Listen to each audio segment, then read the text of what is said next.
साधारण निर्वाचन पाखे आसुथिबा बेले निर्वाचन रे बाजीमात करबा पई विभिन्न दल मध्य आरंभ होछि कसरत।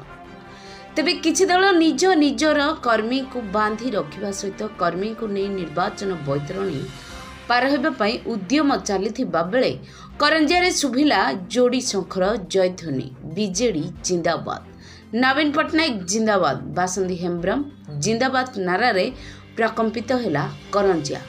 नामांकन पत्र दाखल रो आरंभ हैला विजय अभियान। तेबे केउझर लोकसभा क्षेत्र पई बिजू जनता दल पक्षरु नामांकन पत्र दाखल करछंदी धनुर्जय सिद्धू।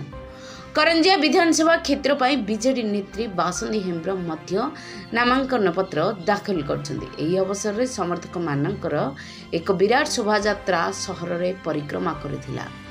42 डिग्री खरा सत्ते हजार हजार संख्यार जनसाधारण शोभायात्रा रे सामिल होई बासंती हेम्ब्रम को समर्थन जणाइथिले। नामांकन समय रे प्रबल जन समागम विरोधी शिविर रे हट चमट सृष्टि करिथिबा बेले बिजू जनता दल प्रति करंजिया निर्वाचन मंडली लोकों को भल पाइबा देखि विरोधी नेता चिंता बढ़ी जाइछि। रायरंगपुर सामलेंद्र परिडांक रिपोर्ट, दिग्दर्शन न्यूज।